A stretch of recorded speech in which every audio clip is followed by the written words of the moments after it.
Majua-jua man banta krina perpulungan si kelengi Tuhan ijabape kita ringan.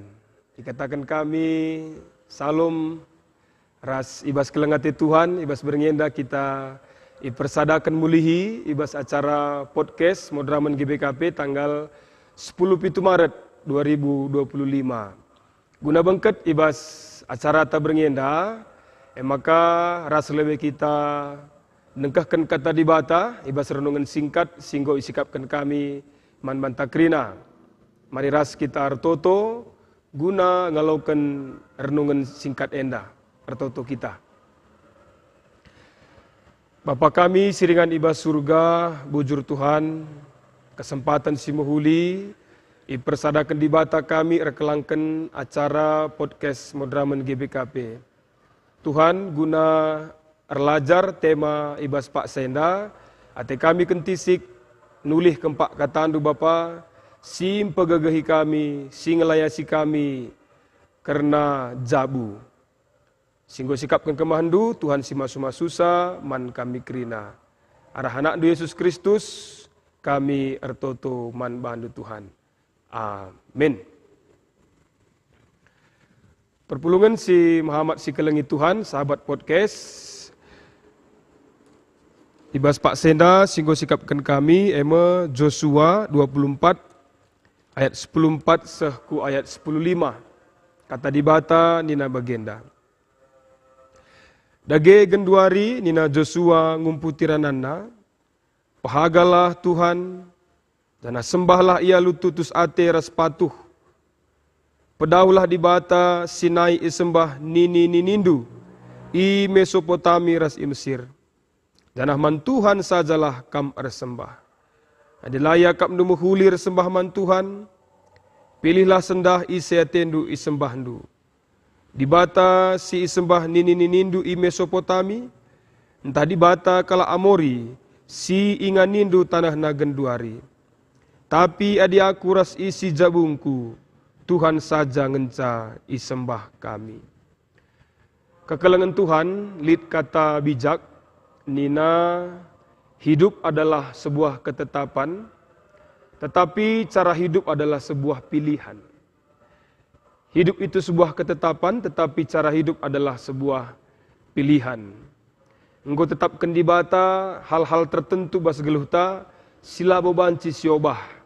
Mungkin misalnya golongan darah ta, inganta tubuh, merganta, bagepe kutanta, rasidebanna, lit hal-hal tertentu memang labo banci si ubah, enggo jadi ketetapan, si permanen ibas kegeluhenta. Tetapi cara hidup itu adalah sebuah pilihan. Kita yang si menentukan cara tanggeluh bas dunia enda. Si pilih dalan si ngenate di bata, entah si pilih dalan si langenate di bata. Pilihan. Enda masih jadi kata kunci warenda man banta. Joshua pe tupung isikem ibre kena pedah-pedah man bangsana landakah sa kenca sienda payo mate mo Joshua. Enda me pidato entah pe tenah selaku pemimpin pengganti Musa ipesah na tenah nandangi bangsa Israel. Maka nina pilihlah sendah man ise atendu isembahdu nina. Nini kala Amori, entah kala Mesopotami, nini si sembah dumbarenda, atau di bata si nggo tandaindu ku gambisana kegeluhuna. Tapi adi aku ras isi jabungku nina Joshua, enda sekalian da si jadi penekanan, maka nina Joshua, kami ras isi jabu kami, Tuhan ngenca si sembah kami nina. Jadi Joshua ngatakan maka pilihanna adalah jabuna babaina nembah man Tuhan. Jabuna babaina nembah man Tuhan. Selaku skala pemimpin, engkai maka Joshua milih jabuna si babana man Tuhan. Sebab bagi Joshua, jabu me palas kegeluhan. Jabu me si banci babai kegeluhanna menjadi kegeluhan yang paling terbaik ibas kegeluhanna selaku raja. Maka dina Joshua, jabu harus si babai man Tuhan. Gelah jabu tuhu-tuhu punya relasi dengan Tuhan. Kekelengan Tuhan, ibas genduari enda, jabu eme salah sada, sirusur iserang, entah pe sirusur natkan tantangan. Adalah siserahkan man Tuhan, adalah sidaskan man Tuhan, jabue banci, lanai ngasup, entah pe lanai bertahan, ibas situasi paksa si genduari enda. Maka warienda harapan tak adalah, kita berharap jabu-jabu kalak Kristen harus bertahan. Ketahanan di dalam keluarga. Harus jadi palas bas kegeluhan ta. Maka si penting naman bantem kapkan kugagalah jabunta bertahan. Kugagalah jabunta ngasup. Ada ini na Joshua ndai sembah di bata gelah jabunta bertahan. Jabu si bertahan melahirkan anggota jabu si megegeh ibas spiritualna, megegeh ibas karakter.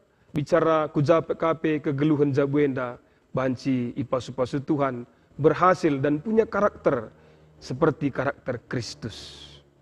Kekelangan Tuhan, malam mateta, jabu-jabu sir sembah man Tuhan, jabu-jabu si bertahan di dalam Tuhan, jabu-jabu yang kuat di dalam Tuhan. Maka warenda, renungan enda kari banci petasaki, alu tema taibas warenda ketahanan keluarga. Tuhan si masu-masu jabu-jabu kalak Kristen bertahan bersama Kristus, gelah kita pe jadi anak-anak Tuhan, si jadi pasu-pasu kata ori Pak Sape, ras kita artoto kita. Bujur Tuhan, katandu si gendek, rekelangken Joshua, ipilih Joshua zabuna nembah man Tuhan. Segelah jabue ngasup bertahan, ibas kerina dampar kegeluhan, tantangan, perbeben, persoalan, terlebih pe ibas zaman gendorean da Bapa, melala jabu-jabu, si punya perbeben, si megati langasup. Warenda Tuhan idah kami Joshua ngatakan maka, jabu kami, ibabai kami nembah man Tuhan saja. Bujur katan duenda Bapa, Tuhan si masu-masusa, jadi persingat ibas kegeluhan kami. Arhana andu Yesus Kristus, kami retoto man bandu. Amin.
Oke, selamat malam, Man Banta Krina, ngawani perpulungan GPKP, ijape kita ringan di bas paksenda, genduari sehkama kita kubas relajar kita guna menghadapi anak-anak taibas zaman si genduari, rikutkan kubas enda babak si peduakan si tuhuna, rikutkan kubas tanggal 4 November dube kita nggo relajar karena ketahanan keluarga, maka genduari si lanjutkan ka harapan ta banci kari tuhu nambahi pemetah raswa basenta menghadapi anak si genduari sehingga jabu-jabuta menjadi tangguh, jabu-jabuta menjadi arsadari, jabu-jabuta menjadi bahagia dan sehat. Oke, untuk selanjutnya kami akan memberikan kesempatan narasumber ta tetap seri dengar sesuai ras narasumber ta ibas tanggal 4 November silewat emagap dokter silanai asing manbanta. Halo dok, selamat malam. Selamat malam pendeta. Oke. Salam sehat jiwa. Salam sehat jiwa dok. Bagaimana kabar di Bogor dok? Kabar luar biasa. Bogor mendung, hujan rintik-rintik, tapi tetap hati kita hangat tentunya. Oke dok, mantap. Mankrina Jemaat GBKP Jape Kamringan Paksenda, Dokter Taenda lanai asing manbanta, ia datkan pendidikan ibas Universitas UI, Genduari melayani aktif sebagai pertua bes bidang koordinator KKR, aktif juga di guru KKR ya dok ya? Sebagai guru KKR pendeta, benar. Oke, mantap. Jadi pengenalan Dokter Tenda kari nangdangi anak-anak ta generasi muda akan sangat baik sekali. Maka mari menkam kerina ngawani perpulungan ras-ras kita guna banci mendengarkan pengajaran ibas Dokter Tenda ibas bidang ketahanan keluarga. Jadi induskan kami langsung membantu dok, kami persilakan untuk menyampaikan bahan dan materinya. Ya, bujur pendeta buat kesempatannya. Izin aku untuk share screen untuk materi yang akan kita bahas bersama pada malam hari ini.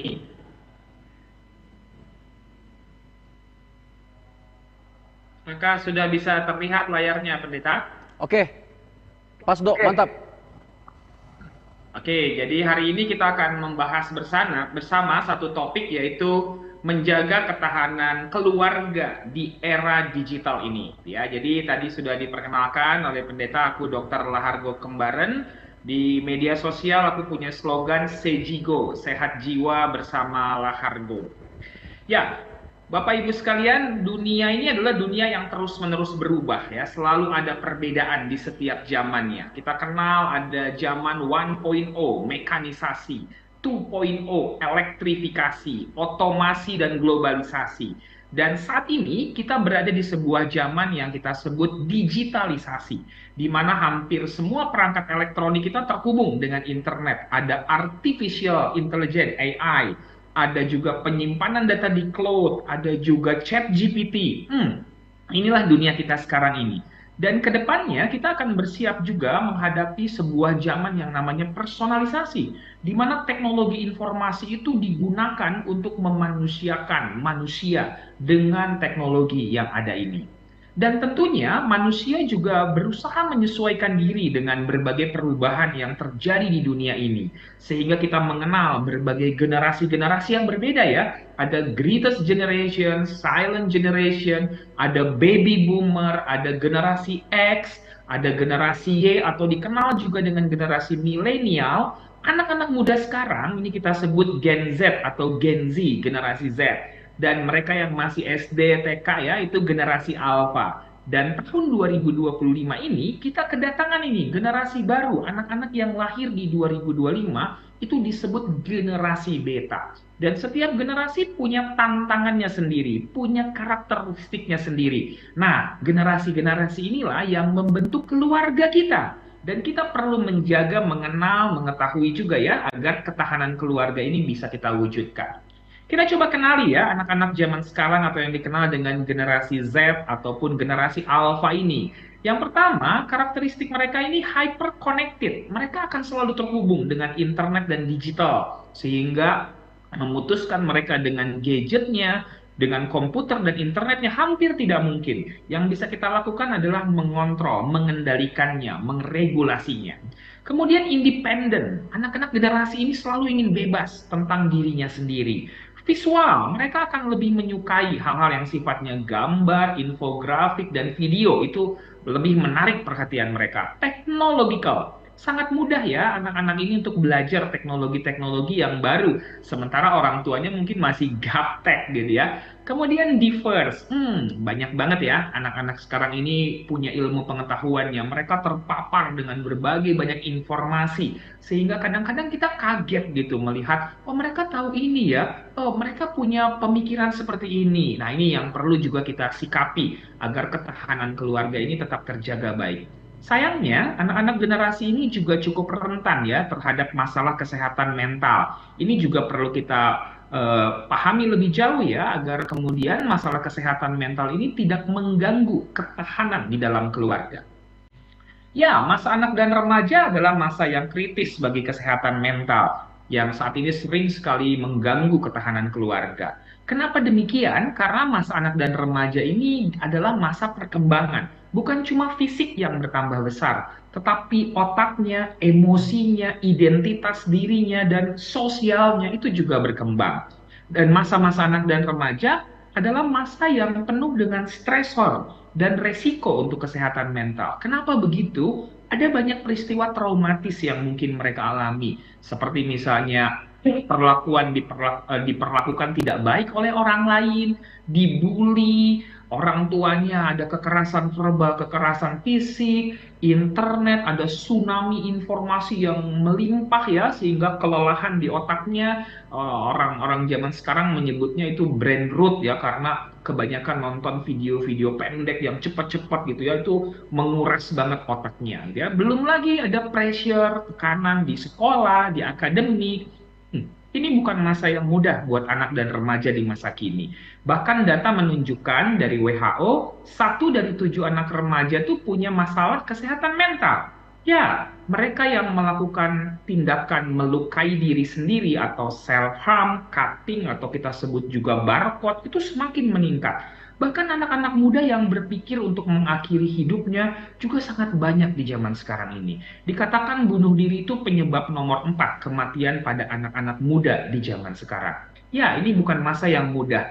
Dan keluarga yang seharusnya menjadi pertahanan yang paling kuat, itu seringkali terabaikan. Kita coba lihat perkembangan psikososialnya ya. Jadi setiap anak itu dia akan kemudian punya milestone di setiap tahapan umurnya. Dan menurut Erik Erikson, anak-anak ini bisa berkembang ke arah yang positif atau berkembang ke arah yang negatif. Tergantung dengan bagaimana pola asuhnya, bagaimana interaksi dalam keluarga, bagaimana support system mereka. Nah, ini jadi dari bahasa bayi, dia bisa berkembang menjadi anak yang trust atau mistrust, percaya dan tidak percaya, atau otonomi, bisa berkembang juga pemalu dan ragu, bisa menjadi anak yang inisiatif atau anak yang penuh dengan rasa bersalah, atau bisa berkembang jadi anak yang industrial atau anak yang inferior. Nah, pada masa teenager misalnya, ini masa pembentukan identitas seksual ya. Sekarang kita cukup khawatir juga ya, banyak sekali masalah-masalah psikoseksual. Anak-anak yang kemudian menjadi LGBT, lesbian, gay, bisex, and transgender. Masih banyak sekarang, dan itu terutama karena mereka tidak mendapatkan emotional bonding, tidak ada support system dan dukungan di keluarga, sehingga ada kebingungan peran, termasuk dia kebingungan dalam peran seksualitas ini. Jadi kalau lihat perkembangan ini, sepertinya kita keluarga perlu lebih aware dan cukup intens memperhatikan perkembangan anak ini agar mereka nggak berkembang ke sisi yang negatif. Sangat menarik kalau kita melihat ya bagaimana pergeseran manusia menghabiskan waktunya dalam keseharian hidupnya.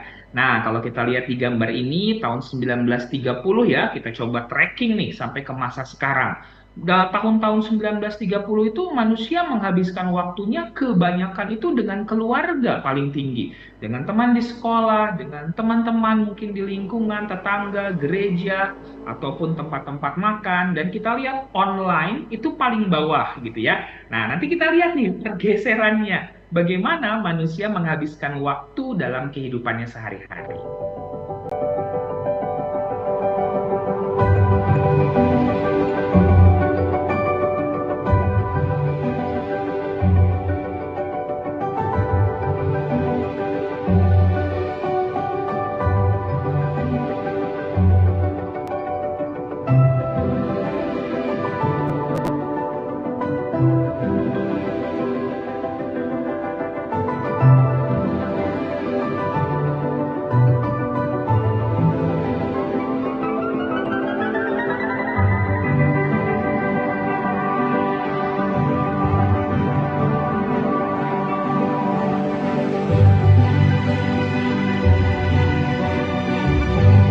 Ya, kita lihat 2024. 60% waktu manusia adalah dengan online, dengan internet, dengan media sosial, YouTube, game. Itu yang terjadi di zaman sekarang ini.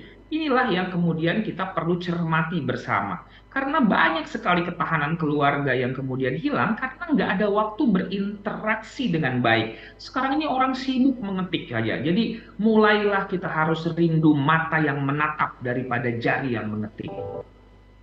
Zaman now memang gadget itu suatu kebutuhan ya. Kita bisa dapat informasi, kita bisa mendapat berkomunikasi, kita bisa dapat hiburan dengan gadget ini ya. Kalau menurut Abraham Maslow, kebutuhan dasar manusia itu ada 5 katanya. Tapi kayaknya zaman sekarang perlu ditambah nih kebutuhan dasarnya WiFi dan juga baterai gitu ya. Ketinggalan handphone di rumah tuh kayaknya sudah setengah nyawa tuh hilang gitu ya. Mau datang ke restoran zaman sekarang itu, kalau dulu yang ditanya menu makanannya mana mas? Kalau sekarang yang ditanya password wifi-nya apa gitu ya.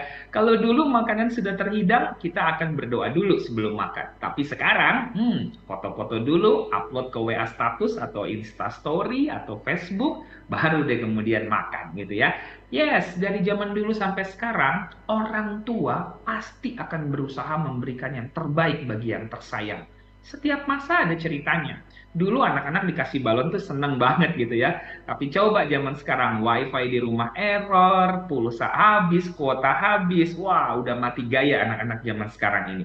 Nah, kita sebagai orang tua seringkali juga berusaha memfasilitasi tanpa kontrol yang jelas. Sehingga anak-anak ini jatuh pada adiksi atau kecanduan digital pada akhirnya. Kita coba lihat bagaimana keluarga di masa sekarang ini. Wah, ini sebuah survei yang sangat menarik ya dari Kompas gitu ya, bahwa masalah kesehatan mental sekarang ini banyak ya dialami oleh keluarga kelas menengah. Bukan keluarga-keluarga di kelas bawah, justru di kelas menengah itu yang paling banyak mengalami masalah kesehatan mental. Dan masalah kesehatan mental ini masalah yang paling banyak dikhawatirkan ya, merupakan masalah kesehatan yang paling ditakuti gitu ya. Jadi dibandingkan dengan kanker, dibandingkan dengan penyakit jantung ataupun kepikunan, demensia, ternyata orang paling takut nih masalah kesehatan mental gitu ya. Ini data yang cukup menarik ya. Kalau zaman dulu kita mengetahui bahwa mereka yang berada di keluarga yang broken home gitu ya, itu pasti terganggu tuh kesehatan mentalnya gitu ya. Anak-anaknya atau anggota keluarganya itu pasti kacau tuh kehidupannya. Tetapi data ini menunjukkan bahwa ternyata orang yang terganggu kondisi kesehatan mentalnya itu justru paling banyak di keluarga yang utuh. Menarik ya gitu ya. Bahwa di keluarga yang utuh justru banyak yang terganggu sebenarnya kondisi mentalnya. Orang tuanya masih ada gitu ya, tapi itu kesehatan mental paling banyak anak-anak yang terganggu di sini. Wah, kita ini perlu introspeksi ya. Keutuhan keluarga itu tidak menggambarkan kondisi mentalnya ternyata. Bisa saja dia kelihatannya dari luar baik-baik saja, tapi di dalamnya rapuh. Inilah yang kita sebut ketahanan keluarga tadi. Bukan cuma kacau keluarganya, tapi harus dilihat kedalamannya seperti apa. Ya, yang terutama paling banyak mendapatkan masalah kesehatan mental itu anak dan remaja.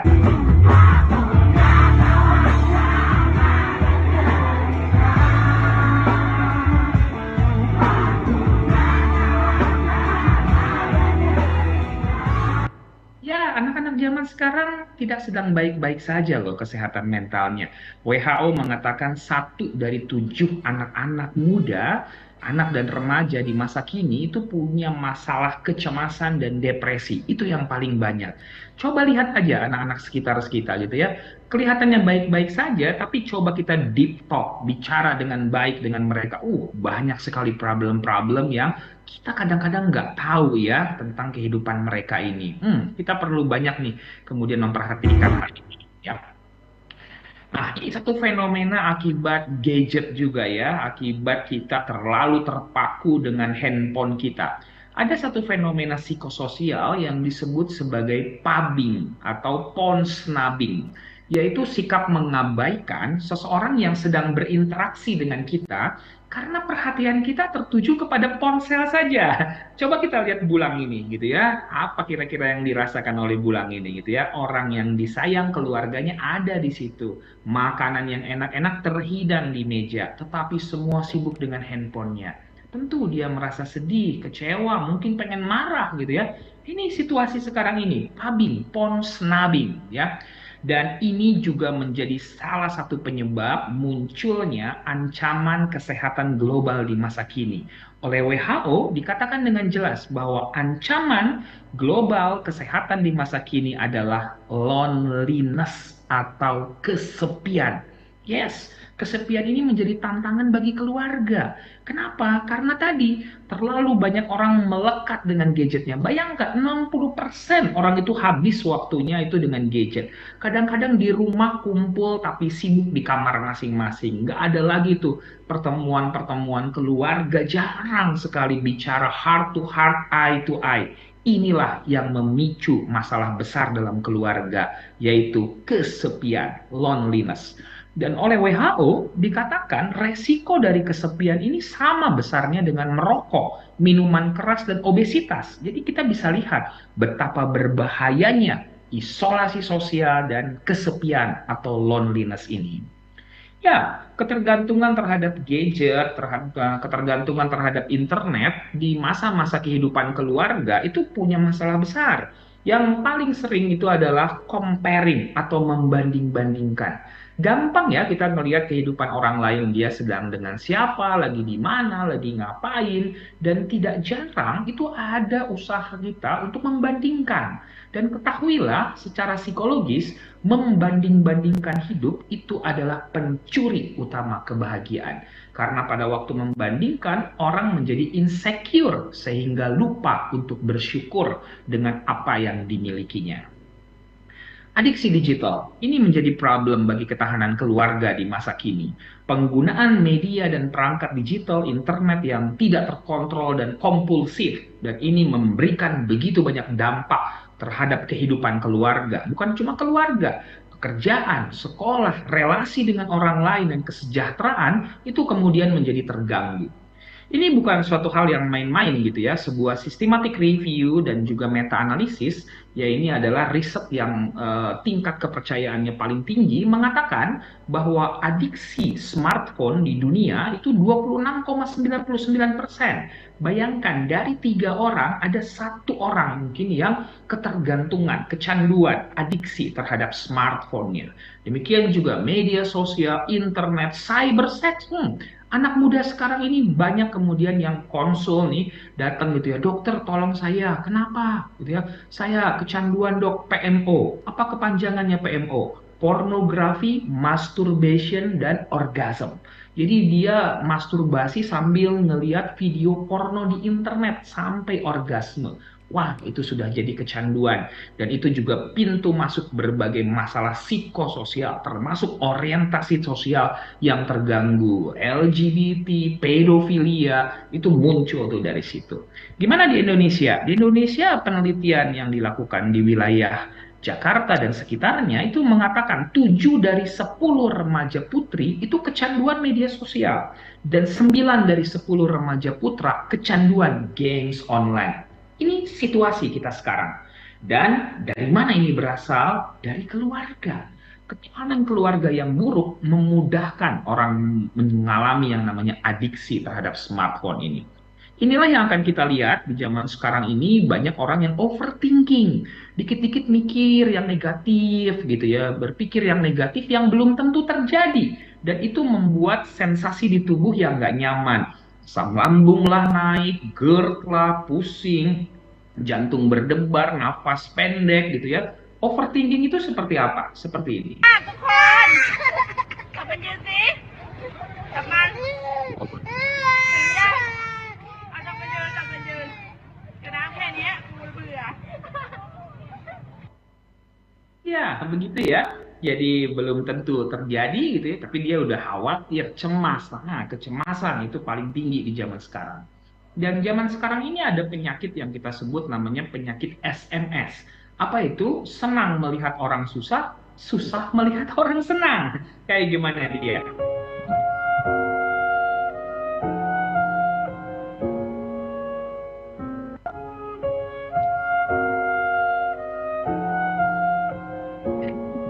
Ya, inilah penduduk di zaman sekarang ini ya, masyarakat kita. Orang yang beli kulkas dia yang kedinginan, orang yang beli kipas dia yang kepanasan, orang beli mobil baru dia yang dibawa ambulans gitu ya. Jadi ini suatu gangguan penyakit psikologis ya di masa kini yang kita kenal itu dengan nama, oh, sebentar. Sebentar ya, sedikit ada gangguan.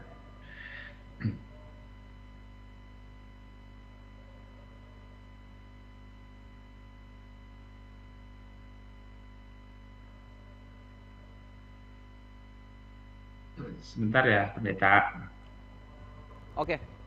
Oke, Dok. Oke.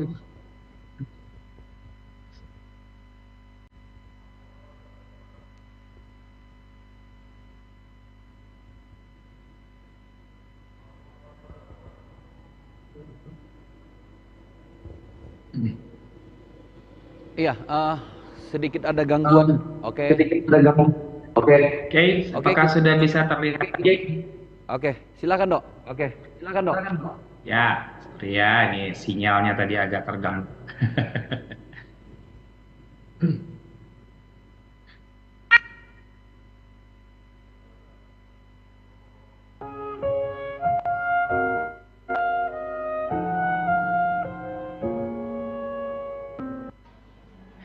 Ya, ini di zaman sekarang ini banyak sekali orang yang narsis ya. Jadi ini dia salah satu penyebabnya kenapa kok orang nggak suka ya dengan pencapaian orang lain seperti tadi atau penyakit SMS tadi gitu ya. Kenapa? Karena makin banyak nih orang yang narsis.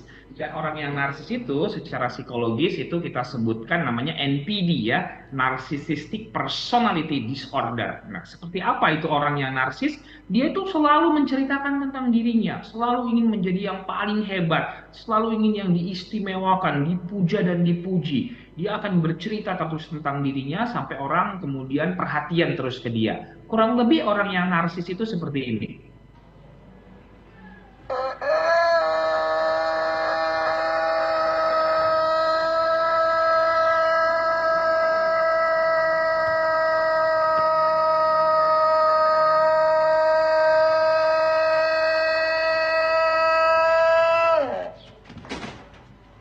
Sampai dia pingsan atau tidur gitu ya, baru dia berhenti tuh cerita tentang dirinya. Kayaknya makin banyak ya orang seperti ini dan akan melelahkan sekali karena ini orang-orang yang toksik dan bisa bikin kita juga jadi terganggu ya kesehatan mental kita.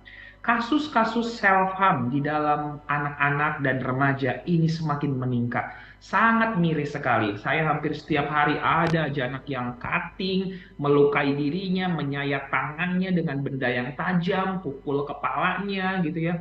Wow, kenapa ya seperti ini? Dan mirisnya penyebab mereka melukai diri tersebut gara-gara masalah dalam keluarga ataupun pacar misalnya. Jadi keluarga yang harusnya menjadi tempat dan aman dan nyaman ini justru berbalik ya menjadi tempat yang memberikan masalah, problematik gitu ya.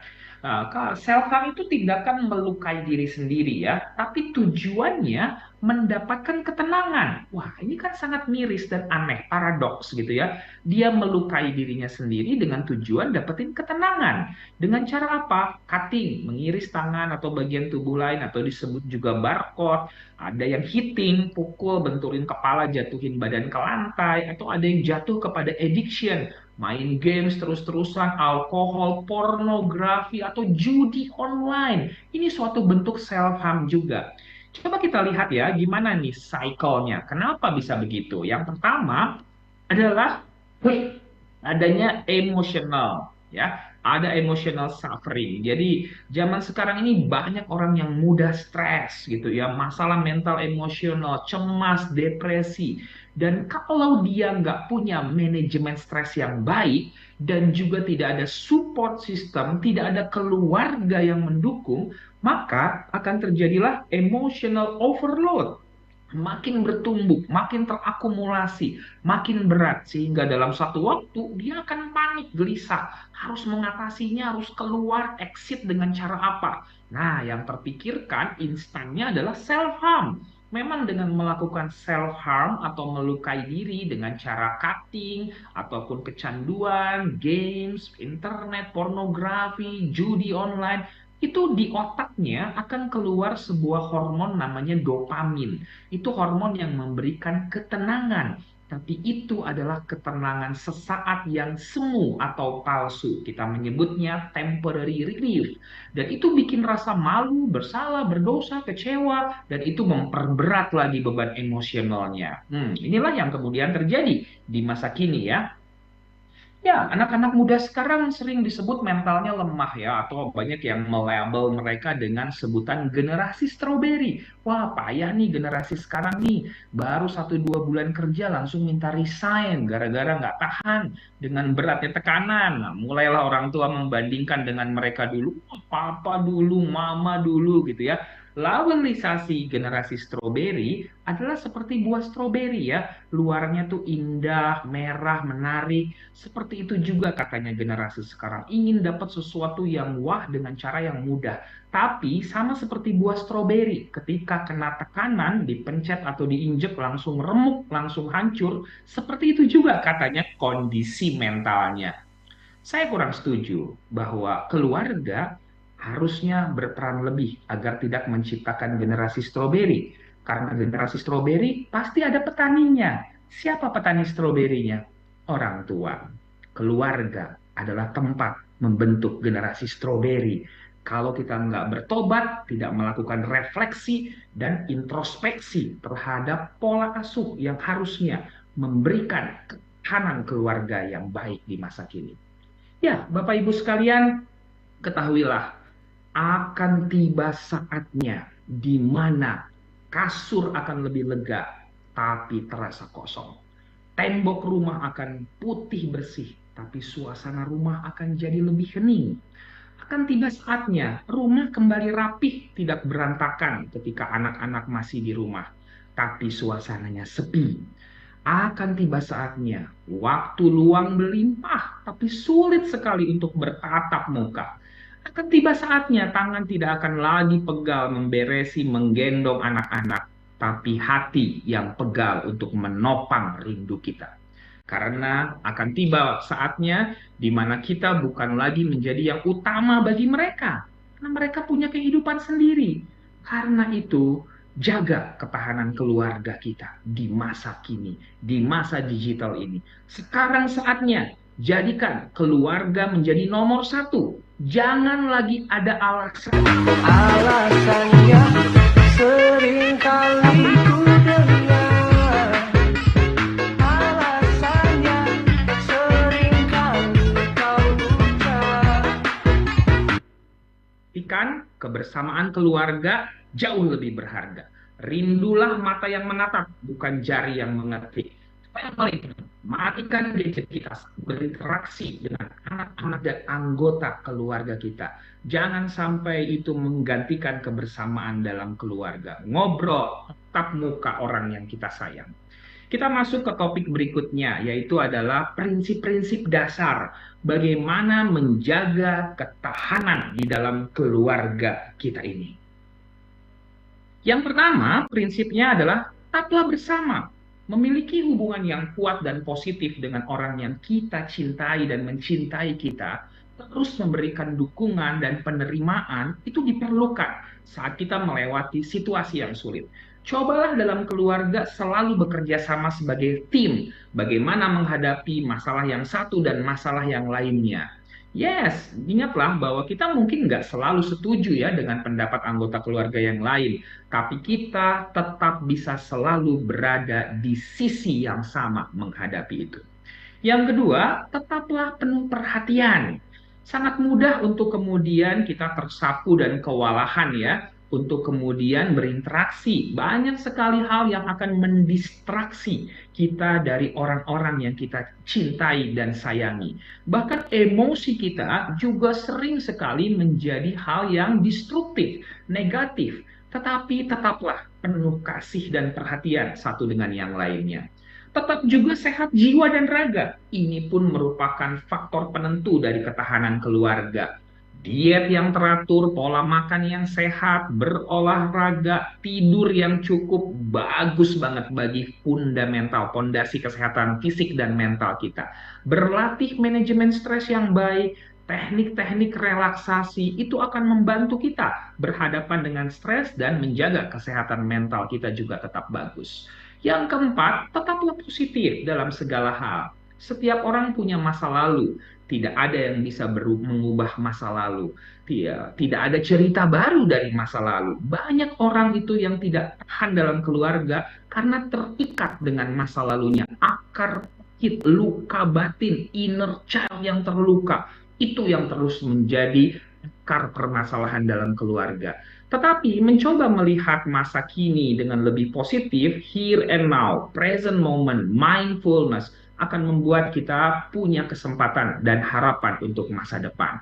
Tetaplah berada di atas. Jangan abaikan setiap masalah. Coba lihat dari atas, out of the box. Seperti apa problem ini? Bahkan seringkali masalah dalam keluarga membuat kita menjadi bertumbuh, menjadi keluarga yang lebih kuat lagi. Itulah maksudnya stay on the top atau tetap berada di atas. Ya, anak-anak remaja di masa sekarang ini sering sekali kecanduan terhadap gadget, handphone. Kenapa seperti itu? Karena mereka nggak mendapatkan yang mereka perlu dapatkan dalam keluarga. Mereka nggak dapatin informasi, apresiasi, komentar, harga diri, kenyamanan, ketenangan dari orang-orang yang terdekat mereka, dari orang tua dan keluarganya. Sekedar tepukan di pundak dari seorang ayah, belayan lembut di rambut dari seorang ibu, acungan jempol terhadap pencapaian sekecil apapun sudah sangat minim sekali. Sehingga mereka akan mencari itu dari tempat lain. Apa tempat lain itu? Gampang sekali, gadget, internet, media sosial. Coba sekarang lihat tombol-tombolnya. Subscribe, komen, like, love, itu semua yang ada dalam media sosial, gadget ini. Dan itu yang nggak mereka dapetin di dalam dunia nyata dari orang tuanya. Sehingga jangan salahkan kalau mereka berusaha mencari validasi tersebut dari tempat lain. Coba lihat sekarang, bukan cuma anak-anak mungkin ya, kita juga baru posting di WA status, Instastory, Facebook, belum 5 menit udah kita lihat siapa yang view, berapa yang like, berapa yang love dan komen, dan rasanya ada validasi emosi yang menyenangkan ya di situ. Itu yang sebenarnya dibutuhkan di dunia nyata di masa sekarang ini. Yang berikutnya adalah putuskan ya rantai kekerasan itu di kita. Kita mungkin dibesarkan oleh orang tua yang keras, mungkin juga kasar, dan itu yang seolah-olah membentuk kita di masa sekarang. Tapi tidak pada tempatnya kita kemudian menurunkan kekerasan itu pada anak-anak ataupun cucu kita. Putuskan rantainya. Jelas sekali sekarang ini dikatakan bahwa kekerasan verbal, kekerasan fisik itu memberikan luka psikologis dan trauma bagi anak dan remaja di masa sekarang ini. Ini yang harusnya kita perhatikan. Jangan biarkan ya masa lalu, uang, pikiran negatif itu mengontrol kehidupan kita, kehidupan keluarga. Ketahanan keluarga jangan sampai dikontrol oleh hal ini semua. Setiap orang tua belajarlah untuk tidak menjadi masalah bagi anggota keluarganya. Mulailah dengan introspeksi. Jangan-jangan selama ini kita yang membuat anak-anak kita dan suami ataupun istri kita stres ya. Nah ini contohnya, seorang Moria, dia berdoa nih pagi-pagi berangkat kerja dengan suaminya. Tuhan tolong buang, hilangkan beban keluarga, beban suamiku Tuhan. Dan kita lihat apa yang kemudian Tuhan jawab.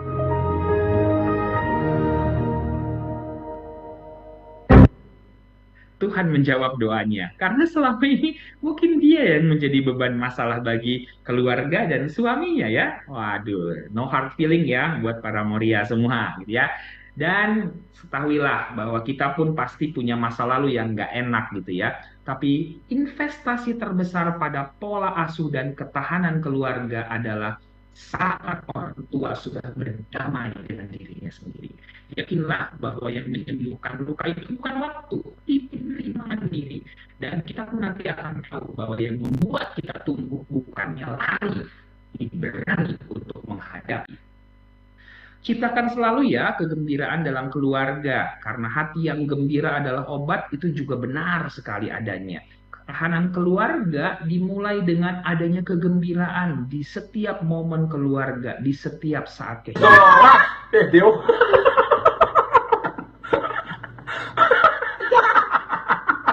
Vamos lá. Pedra, papel, tesoura. Ninguém. Pedra, papel, tesoura.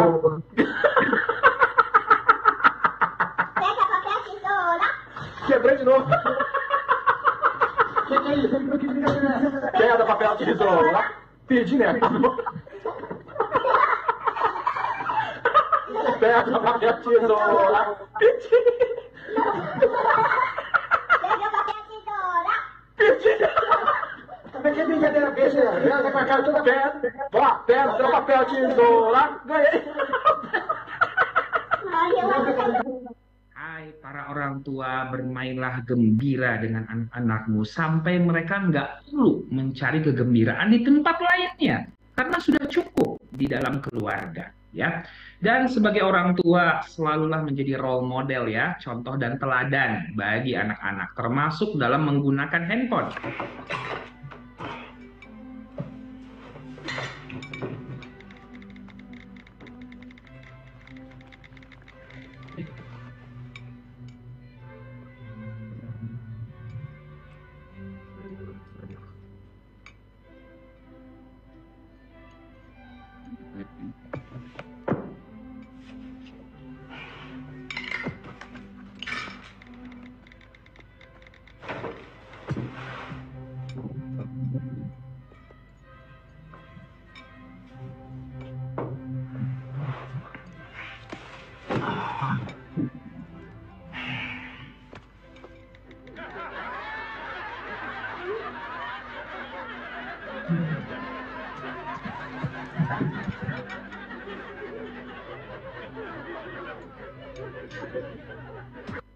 Harus jadi teladan ya, bukan malah mencontohkan yang tidak baik. Dan ini juga suatu hal yang penting dalam ketahanan keluarga. Saat ini banyak sekali keluarga-keluarga yang itu memiliki ancaman, yaitu adalah kesetiaan. Banyak sekali pasangan di zaman sekarang ini yang selingkuh, bercerai. Yes, jatuh cinta itu mudah, berpindah cinta itu gampang. Tapi bertahan pada cinta yang sama itu adalah hal yang spesial. Dan itu hanya muncul dari jiwa-jiwa yang berkelas. Banyak sekali sekarang ini godaannya di mana-mana. Setia itu berkelas.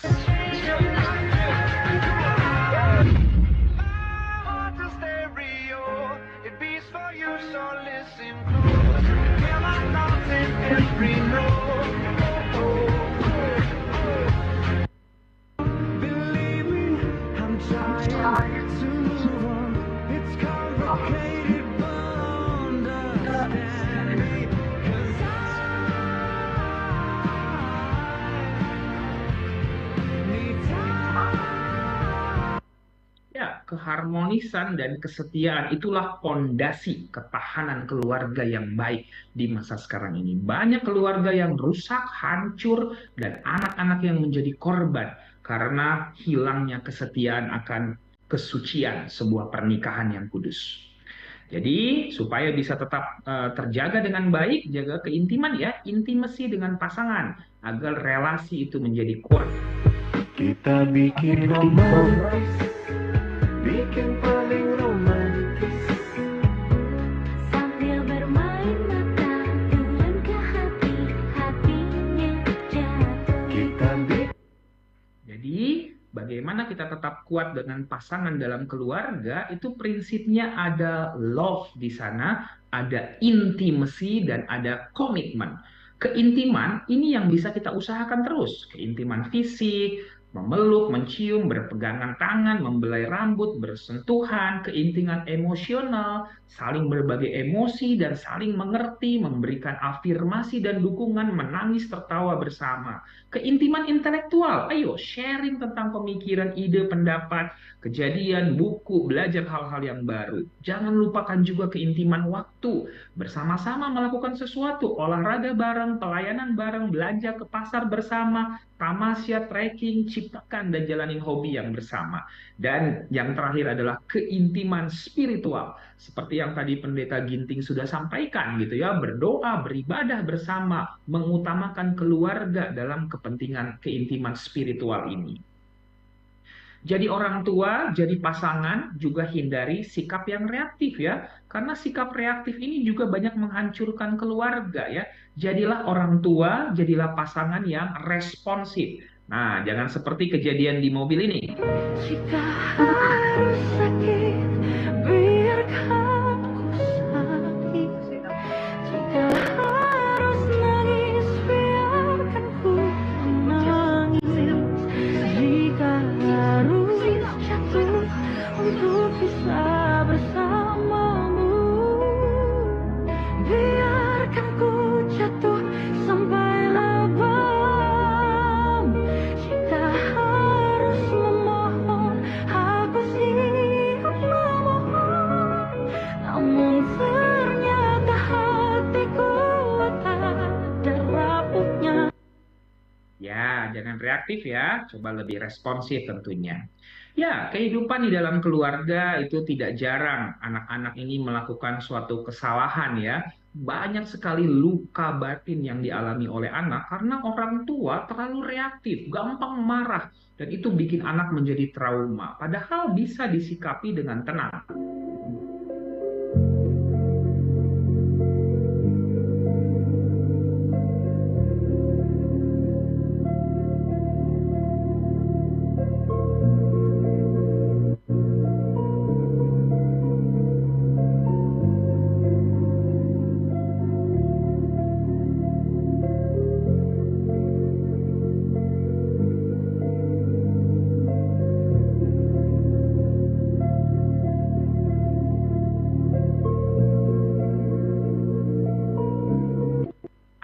Anak diajarkan ya untuk melihat solusi, bukan fokus pada masalahnya.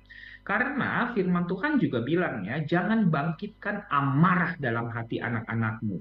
Kadang-kadang intonasi kita yang tinggi, pemilihan kata-kata yang menyakiti hati anak-anak kita, itu membuat hati mereka menjadi tawar. Sayang, pipis lah sayang. Oke, emang tadi mau ngomong apa? Oh maaf ya, harusnya ngomongin gimana? Sayang. Oh iya sayang, pipis lah sayang ya. Beda ya, pipis sana dengan pipis sayang gitu ya. Dan sikapi kesalahan yang dilakukan anak-anak itu dengan sabar ya, tenang dan bijak. Karena kadang-kadang anak-anak kesalahannya tidak disengaja kok. Mereka mungkin belum paham, belum tahu ya. Sama seperti peristiwa yang terjadi di barbershop ini. Entah siapa yang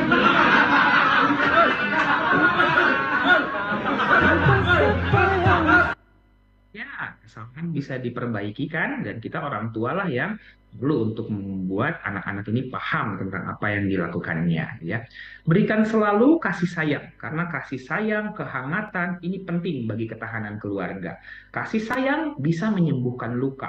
Perhatian dapat memulihkan trauma, dan kehangatan mampu menenangkan jiwa. Ini seorang anak yang sedang mau diimunisasi ya, tapi kita lihat nih emotional bonding, kelekatan yang begitu baik antara ayah dengan anaknya ini, sehingga anaknya ini tidak merasakan sakitnya jarum suntik yang disuntikan padanya.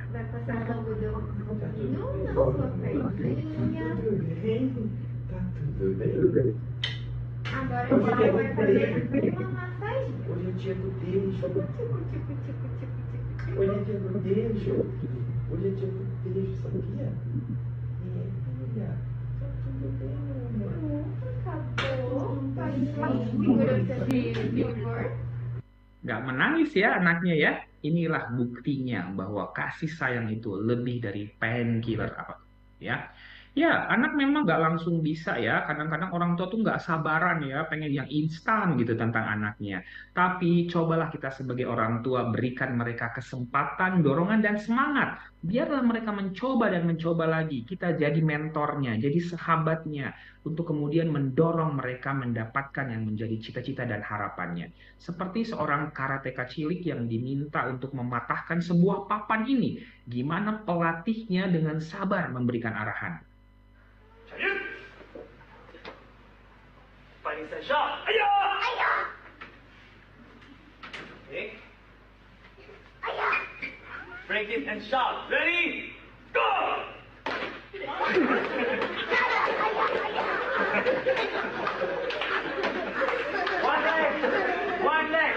One leg, okay?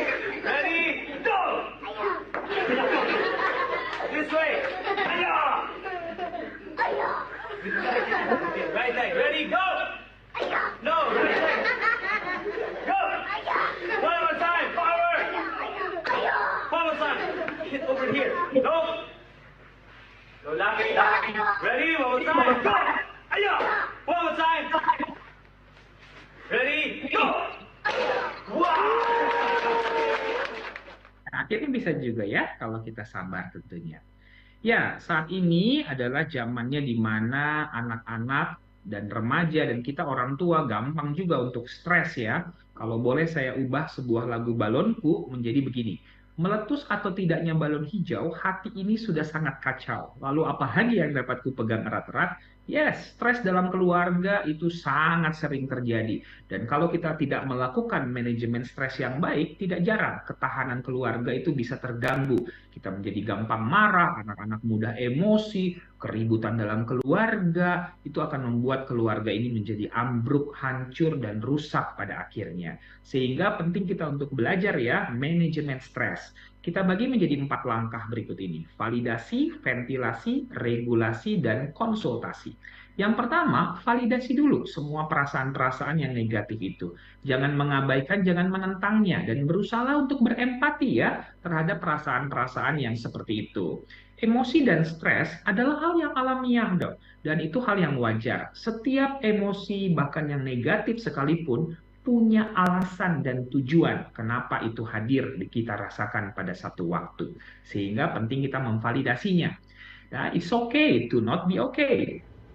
It's okay for you to say that you are not okay. You do not have to fake your happiness every day. So take a breath and take a step back. You deserve a break. Please take your time and really try to love yourself today. It's okay to not be okay. Dan yang kedua adalah ventilasi. Cobalah kita untuk memventilasikan perasaan negatif tadi dengan journaling. Tulis di buku harian, kirim WA ke nomor kita sendiri, mewarnai, menggambar, melukis, bernyanyi, dan mendengarkan musik yang liriknya relate atau menguatkan kita. Dan juga bisa berbicara ya dengan orang yang kita percaya. Ventilasi akan membuat beban stres kita akan jauh lebih menurun. Belajar juga berbagai teknik regulasi untuk manajemen stres ini. Teknik pernafasan, relaksasi otot, grounding, merubah POV, atau berolahraga. Olahraga teratur selama 30 menit sehari itu membuat otak kita mengeluarkan endorfin. Dan itu adalah regulasi emosi yang sangat baik sekali. Kita belajar beberapa teknik manajemen stres yang mudah untuk diaplikasikan ya. Yang pertama namanya butterfly hug. Kita peluk diri kita saat kita merasa stres yang cukup berat. Tutup mata dengan lembut, bernafas dengan lambat, pelan dan rileks, dan kita tepuk pundak kita perlahan sambil kita ucapkan afirmasi yang positif. Tenang, rileks, aku berharga, aku penting, semua akan baik-baik saja, Tuhan akan menolongku. Ini akan membantu memanage stres kita dengan baik. Lakukan juga teknik pernafasan. Sebuah teknik pernafasan yang baik namanya 478. Tarik nafas 4 detik dari hidung, tahan nafasnya 7 detik, dan hembuskan perlahan sambil ditiup dari mulutnya 8 detik. Visualisasi ini akan membantu kita melatih teknik pernafasan ini.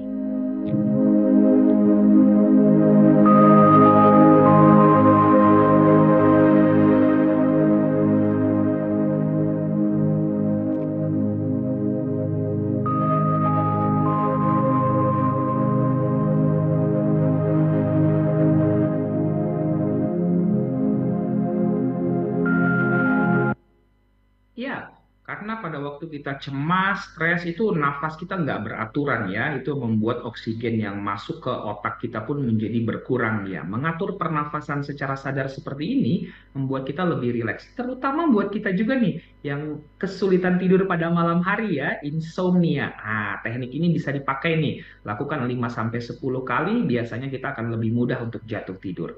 Tapi kalau kita sudah coba tarik nafas, hembuskan perlahan masih stres, coba tarik tuh tunai dan pergi jalan-jalan. Mungkin selama ini kurang piknik gitu ya, jadi perlu juga lah rekreasi sekali-sekali gitu ya. Teknik grounding ini akan bermanfaat juga ya untuk mengatasi stres, karena pada waktu kita stres, pikiran kita traveling kemana-mana, ke masa lalu yang nggak bisa dirubah, ke masa depan yang belum tentu terjadi tapi bikin overthinking. Kita lupa bahwa yang terpenting adalah masa kini, here and now, present moment. Kesusahan untuk sehari, cukup untuk sehari. Nah, bagaimana tekniknya adalah dengan teknik grounding, menstimulasi panca indera kita dengan apa yang ada di sekeliling kita. Yang pertama, penglihatan atau visual.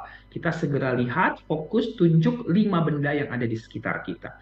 Yang kedua adalah perabaan. Sentuh, raba, dan rasakan dengan telapak tangan 4 benda yang ada di dekat kita. Berikutnya, auditorik atau pendengaran. Dengarkan dengan telinga dan sebutkan 3 suara yang ada di dekat kita. Berikutnya adalah penciuman. Biasakan pakai lotion atau parfum di tangan gitu ya. Tarik nafas, hirup aromanya seperti apa. Kemudian yang terakhir adalah pengecapan. Masukkan makanan, minuman ke dalam mulut dan sebutkan fokus dengan sensasi rasa yang ada di lidah, mulut, dan bibir kita. Dengan teknik grounding, kita akan bisa fokus ke masa kini. Teknik manajemen stres berikutnya adalah saat kita berhadapan dengan situasi yang sulit, berat, dan stressful, coba langsung pisahkan. Apakah ini hal yang tidak bisa aku kontrol atau ini hal yang bisa aku kendalikan? Masa lalu, omongan orang, komentar di medsos, siapa orang tua, cuaca, pikiran orang tentang diri kita, itu semua nggak bisa kita kendalikan, nggak bisa kita kontrol. Jadi jangan habiskan energi, waktu, dan emosi kita untuk hal-hal yang nggak bisa kita kontrol. Kita akan kelelahan dan makin stres. Fokuslah pada apa yang bisa kita kendalikan, yaitu pikiran kita, sikap, perilaku, setting boundaries, batasan-batasan yang kita lakukan. Membuat batasan-batasan itu penting untuk menjaga kesehatan mental kita ya. Batasan secara fisik, emosi, verbal, waktu. Setting boundaries itu adalah berani berkata tidak, menolak, mengambil jarak ya, blokir kalau perlu, unfollow. Mulai kita memprioritaskan kesejahteraan kita. Gunakan sebuah teknik setting boundaries yang namanya don't absorb it, just observe it. Kalau sedikit-sedikit hal-hal yang toksik itu masuk ke dalam pikiran dan hati kita, kita akan kelelahan. Tapi coba ambil jarak, biarkan otak kita hanya mengamatinya saja.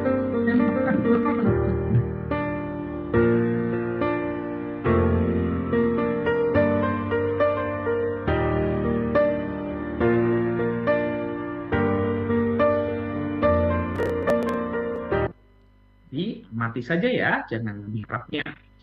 Berikutnya, cobalah rubah sudut pandang kita melihat situasi kehidupan. Karena satu situasi kehidupan yang sama, tapi melihat dari POV, point of view yang berbeda, hasilnya bisa beda loh gitu ya. Contohnya, gambar di sebelah kiri ini gambar kodok, hewan kecil yang cuma bisa loncat, hidup di selokan, dipegang juga jijik ya rasanya. Tetapi kalau kita mengubah sudut pandangnya saat gambar ini diputar, ternyata bisa melihat kita sebuah gambar kuda. Hewan yang berbeda, tinggi, kuat, cepat, dan keren gitu ya. Nah, berfoto dengan kuda keren. Wah, kalau berfoto dengan kodok. Tapi bukankah seperti itu juga ya gambaran kehidupan kita? Seringkali saat kita berhadapan dengan situasi yang tidak kita harapkan, situasi konflik dan masalah, kita ngelihatnya dari sudut negatif aja. Ngelihat kodok aja terus gitu ya, sehingga perasaan kita pun akan mengikuti, menjadi negatif juga. Tapi coba mengubah sudut pandangnya, ternyata bisa juga ya melihat suatu makna yang lain. Interpretasikanlah kehidupan kita itu dengan cara yang berbeda. Mengubah apa yang kita pikirkan seringkali dapat mengubah perasaan kita dan juga mengubah hidup kita. Seperti juga yang dikatakan oleh firman Tuhan ya, apa yang kita fokuskan itulah yang akan bertumbuh. Kalau kita fokus pada kekhawatiran, keraguan, masa lalu, rasa bersalah, terus-menerus fokus ke situ, itu yang bakal tumbuh. Makanya Alkitab bilang, fokuslah, pikirkanlah semua yang benar, mulia, adil, suci, manis, sedap didengar, yang disebut kebajikan dan patut dipuji. Itu yang kita pikirkan. Maka itulah yang akan bertumbuh tentunya.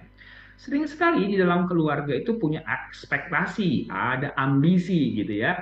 Nah, ekspektasi dan ambisi dalam keluarga kalau nggak tercapai itu bikin stres juga loh ya. Sehingga keluarga yang punya ketahanan yang baik, cobalah mulai lowering your expectation. Turunkan harapan kita terhadap sesuatu yang ambisi terlalu tinggi. Meskipun kadang-kadang menyakitkan, seringkali itu memberikan kesejahteraan dan ketenangan.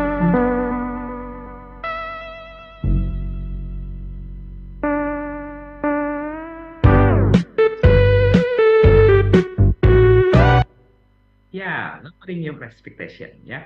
Dan sebagai anggota keluarga, apalagi orang tua, selalu miliki hati yang gembira ya, semangat yang positif. Pulang dari kantor, dari tempat kerja, lelah, capek, tapi kalau di rumah kita gembira dan semangat, ternyata itu menularkan juga ya bagi anggota keluarga yang lainnya.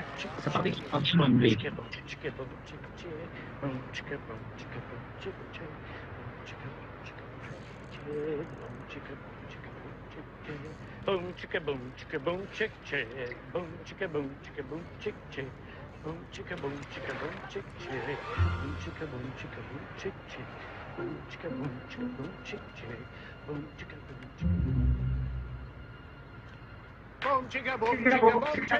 chick. Ya, dan sebagai orang tua, kita juga bisa bersikap menjadi painkiller ya, pereda rasa sakit bagi anggota keluarga kita. Nah, pereda rasa sakit ini sangat dibutuhkan ya. Dan apa painkiller atau pereda rasa sakit yang paling mujarab?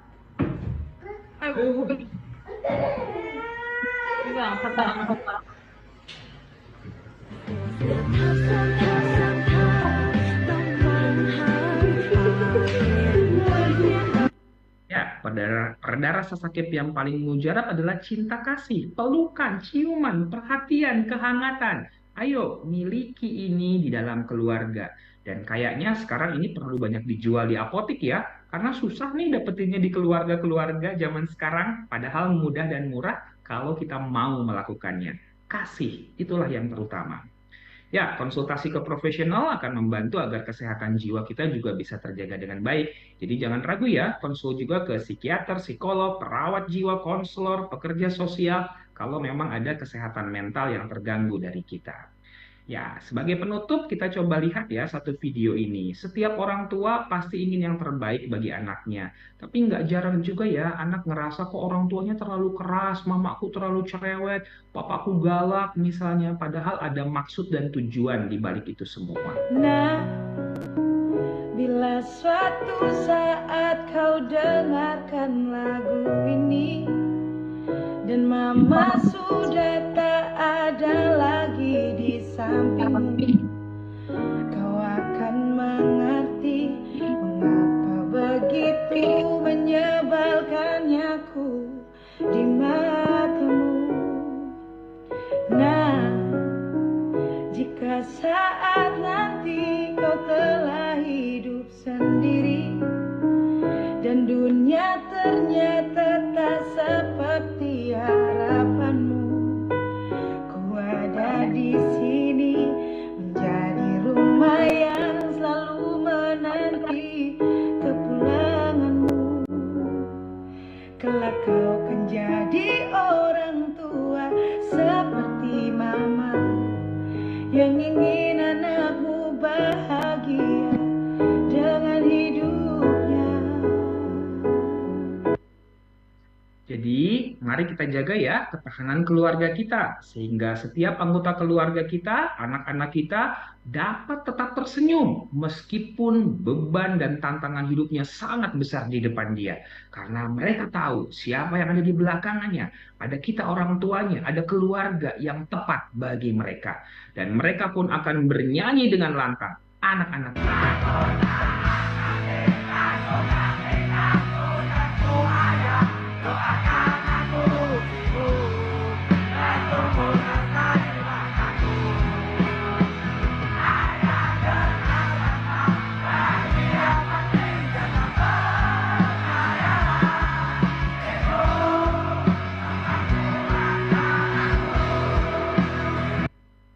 Dan selalu andalkan Tuhan dalam kehidupan kita ya. Tuhan juga bilang, marilah kepadaku semua yang letih lesu dan berbeban berat.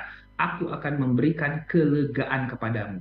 Pikulah kuk yang kupasang dan belajarlah padaku. Karena aku lemah lembut, rendah hati. Dan jiwamu akan mendapat ketenangan. Sebab kuk yang kupasang itu enak dan bebanku pun ringan. Dan sebagai penutup ya,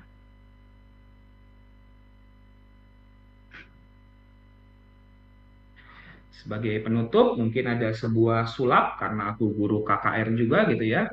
Jadi kehidupan keluarga di masa sekarang ini seperti Rubik yang kacau ini gitu ya. Ada aja masalah dalam keluarga. Tapi hari ini kita belajar bagaimana kita menjaga ketahanan dalam keluarga. Dan terlebih lagi adalah andalkan selalu Tuhan dalam kehidupan kita. Seperti apapun beratnya masalah ini, ketika kita serahkan semuanya itu kepada Tuhan dalam doa kita, maka Tuhan kemudian akan menjawabnya. Dan Dia akan memulihkan kehidupan keluarga kita. Kita menjadi sehat kembali, menjadi pulih, menjadi keluarga yang bahagia dan sejahtera. Bujur, menjua-jua, man banta kerina. Oke, mantap sekali dok materi yang dokter sampaikan buat kita di malam hari ini. Kami sangat bangga punya dokter ada di GBKP. Senang sekali dengan materinya, mantap dok. 2 jempol buat dokter. Oke, dengan semua apa yang dokter sudah sampaikan, di era digital ini memang itu adalah keadaan kita saat ini terhadap anak-anak kita dok. Perkembangannya, keadaannya itu faktual sekali apa yang dokter bilang. Dan yang menjadi renungan kita atau menjadi pertanyaan itu adalah ketika pemaparan dokter yang benar ini, bagaimana juga keadaan keluarga papa dan mamanya terhadap anak-anaknya, tapi justru tidak membuat terjadi perubahan gitu dok. Tidak terjadi perubahan. Padahal kalau kita sadar, misalnya saya menikah nih, saya punya keluarga, saya punya anak, tujuannya kan supaya anak ini nanti dapat menjadi kebanggaan keluarga juga. Tapi setelah mereka ada, kita lalai gitu loh dok. Itu kenapa ya dok ya? Kami silahkan dok. Ya, jadi tentunya benar sekali yang pendeta tadi sampaikan. Ini keadaan faktual dan banyak keluarga yang lengah, yang abai akan hal ini. Sehingga tidak ada upaya yang kuat dan besar ya. Karena mungkin kayaknya anak-anak masih balita aja, misalnya di sekolah minggu ya. Anak-anaknya ribut dikasih handphone, dikasih tab, nonton di situ. Tanpa tahu ada resikonya pada anak-anak balita misalnya. Dikasih handphone, dikasih tontonan tanpa didampingi. Itu sering sekali memicu anak menjadi speech delay misalnya. Keterlambatan bicara, disleksia, gangguan motorik gitu ya. Jadi haruslah kita mulai aware nih gitu ya. Oke, hidup di dunia digital gitu ya, tapi jangan lupakan pola asuh yang baik bagi anak-anak di zaman sekarang ini. Kalau rasanya sulit, ingatlah prinsip bahwa sesuatu yang sulit untuk dilakukan, pasti itu sesuatu yang berharga untuk diperjuangkan. Oke, mantap dok. Ini ada pertanyaan dari live chat kita dok, dari Hoseas Room.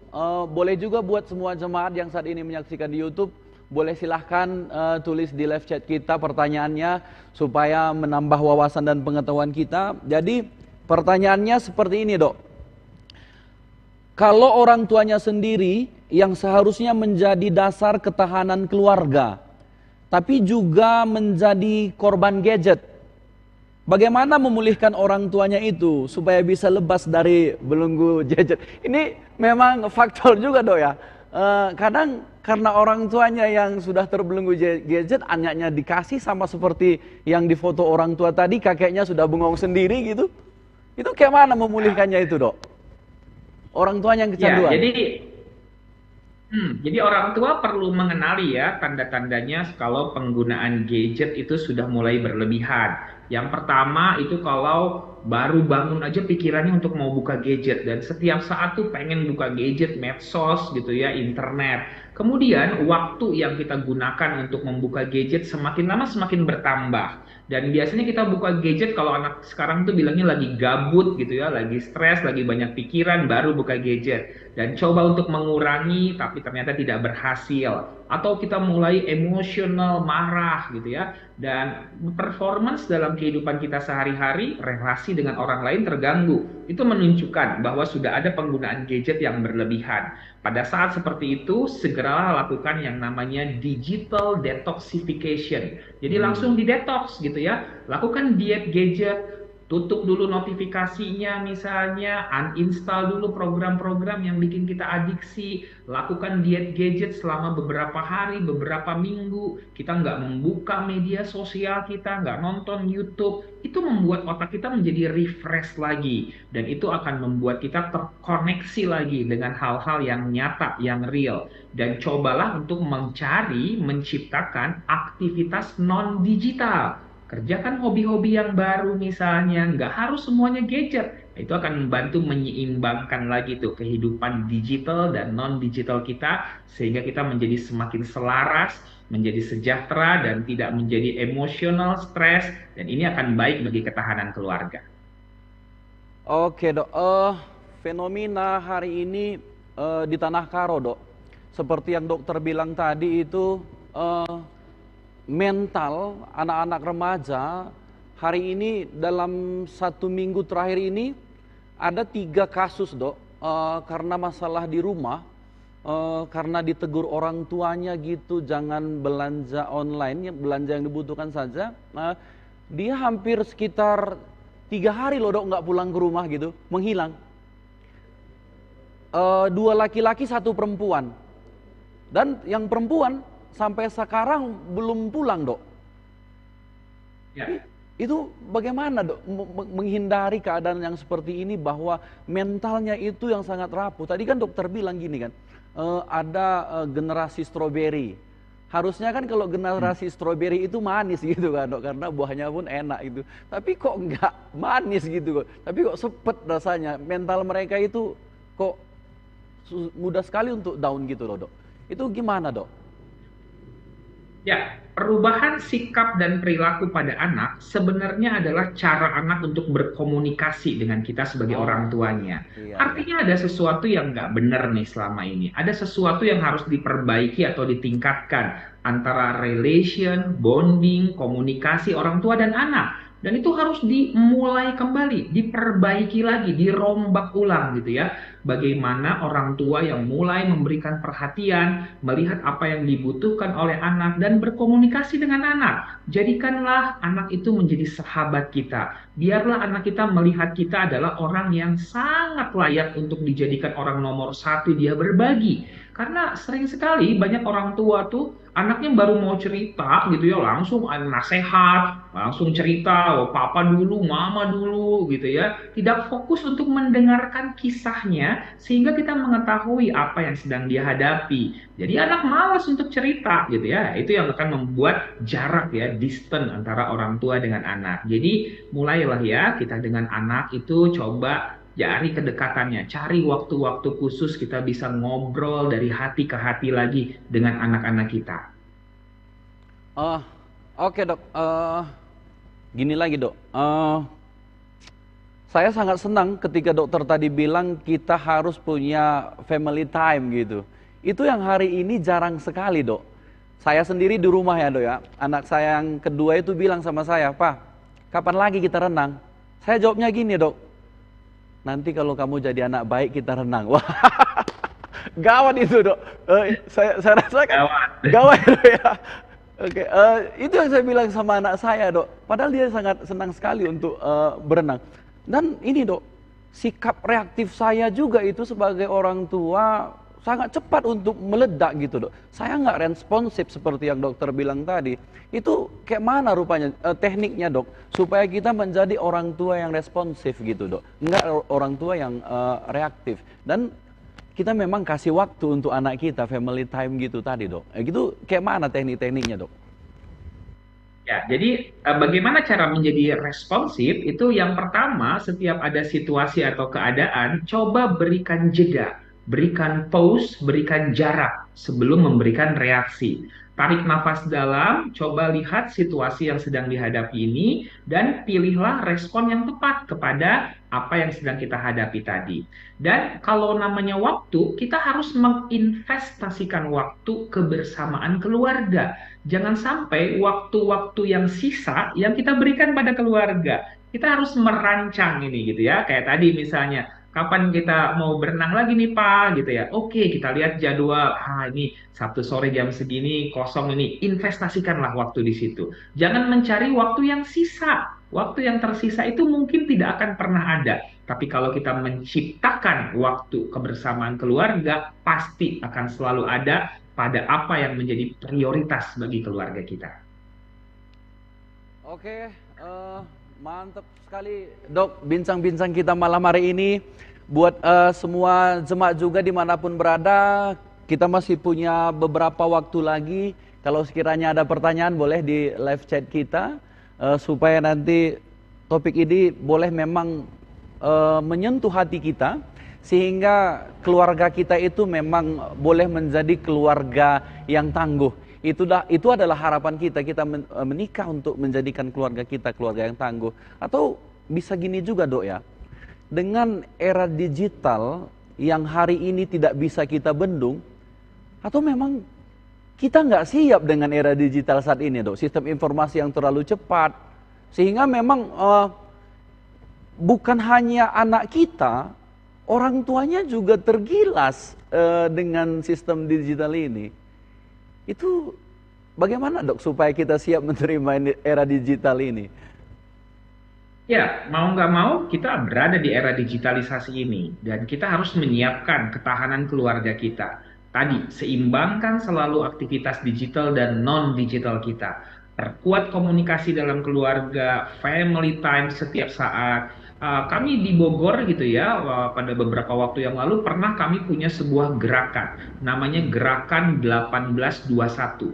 Jadi dari jam 18.00 sampai dengan 21.00 itu anggota keluarga berkomitmen tidak memegang handphone, nggak mengakses internet atau nonton TV, tapi melakukan family time tadi, lakukan yang namanya 5B, beribadah bersama, berbicara, ngobrol, berkreasi, bermain permainan-permainan tradisional misalnya.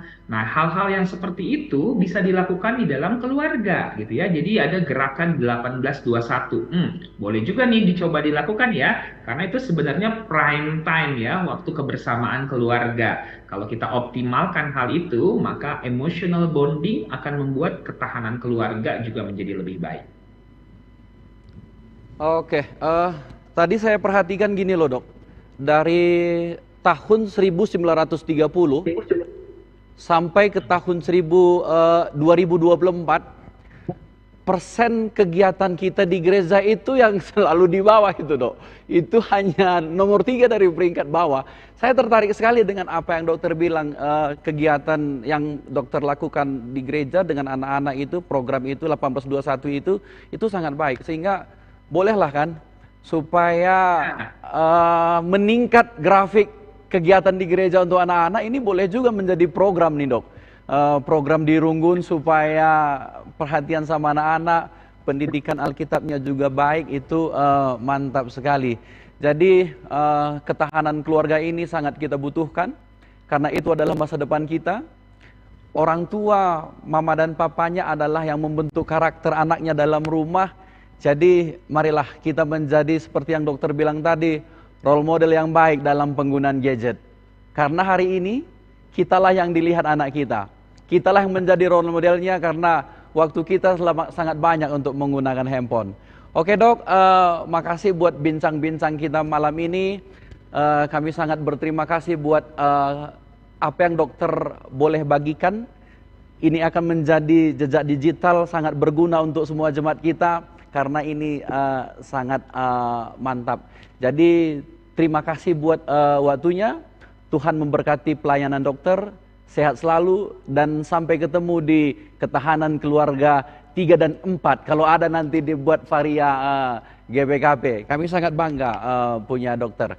Terima kasih dokter. Kami juga Terima menyapa. kasih semua. Tuhan memberkati. Salam jiwa. Oke dokter. Kami juga menyapa semua jemaat yang sudah berpartisipasi aktif dalam ketahanan keluarga kita malam ini. Tuhan memberkati kita semua, teman-teman yang ada di rumah. Jemaat saya yang ada di Bunur Raya, salam sehat, salam tangguh untuk keluarga kita. Semua jemaat GBKP dimanapun berada hari ini, salam sehat, salam tangguh untuk kita. Mari bersama saudara semua, keluarga kita adalah inti dari semua apa yang kita lakukan hari ini. Anak-anak kita adalah masa depan keluarga dan gereja kita. Jadi kita adalah filter dalam penggunaan gadget dan kita adalah role model untuk anak-anak kita. Jadi mari apa yang kita lakukan hari ini terhadap anak kita itu adalah pembentukan karakter dan mental mereka. Jadi berikan waktu untuk anak kita, family time, responsif, bukan reaktif. Salam tangguh, salam sehat. Terima kasih. Mari kita akan bersama-sama menutup ini dalam doa. Kita bersatu dalam doa. Bapa di sorga, kami sangat berterima kasih buat malam ini. Malam ini sangat berarti bagi kami Tuhan. Karena kami boleh belajar tentang keluarga. Bagaimana menjadikan keluarga kami keluarga yang tangguh. Keluarga yang mempunyai filter untuk boleh bertahan di dalam era digital. Informasi yang begitu cepat sehingga sungguh membuat kami terbelenggu, asik dengan diri kami sendiri sehingga lupa dan abai terhadap anak-anak kami. Tuhan, berkati kami. Terima kasih buat Dr. Lahargo yang sudah boleh berbagi pengetahuannya, ilmunya yang sungguh sangat berarti bagi kami. Dan apa yang boleh kami bincangkan hari ini dapat boleh tumbuh dalam hati kami dan kami dapat melakukannya. Terima kasih buat semua tim di Varia GBKP. Tuhan memberkatinya supaya pelayanan boleh lebih luas lagi kami boleh lakukan sehingga kedepannya ada begitu banyak topik dan isu-isu boleh kami diskusikan bersama sehingga menambah iman kami semakin kuat dan wawasan kami semakin kuat. Kami berterima kasih Tuhan buat setiap saudara kami yang mendukung, yang setiap saudara kami yang menjadi donatur, keluarga Pertua Alpredi Ginting, Bapak Alniko Ginting, Pertua Bapak Harvan Sinurat, GBKP di Perumahan Simalingkar, naras kami Insinyur Julianus Ginting, Suka, dan Wage Ginting Manik, dan Adrianus Barus. Semua anak-anak Tuhan ini sudah memberikan dirinya, apa yang ada pada dia untuk boleh mendukung kegiatan ini. Tuhan yang memberkati, sehingga keluarga mereka semakin berlimpah sukacita, dan pelayanannya juga boleh semakin baik. Kami berterima kasih buat Mudramen, buat tim Varia GBKP, buat semua di malam hari ini yang berpartisipasi, buat jemaat Tuhan yang sudah boleh menyaksikan ini secara live streaming, dan berkati juga jemaat Tuhan yang boleh juga menyaksikannya secara live streaming juga nanti setelah acara ini mengulang kembali di YouTube GBKP. Tuhan memberkati semua sehingga boleh menjadikan keluarga kami keluarga yang tangguh. Terima kasih Tuhan buat semua yang boleh Tuhan berikan bagi kami hari ini. Kami mau serahkan kehidupan kami mau serahkan semuanya ke dalam tangan Tuhan. Tuhan pakai kami lagi, Varia GBKP dan timnya, Mudramin GBKP, semuanya boleh menjadi alat Tuhan untuk memuliakan Tuhan. Terima kasih ya Bapa. Ini doa kami di dalam nama Tuhan Yesus Kristus, Juru Selamat kami manusia, kami berdoa. Amin. Oke, sampai ketemu lagi. Selamat malam buat kita semua. Salam tangguh Dok. Salam sejigo. Salam sejigo. Oke Dok. Sampai ketemu Dok. Izin ya. Jujur. Oke Dok.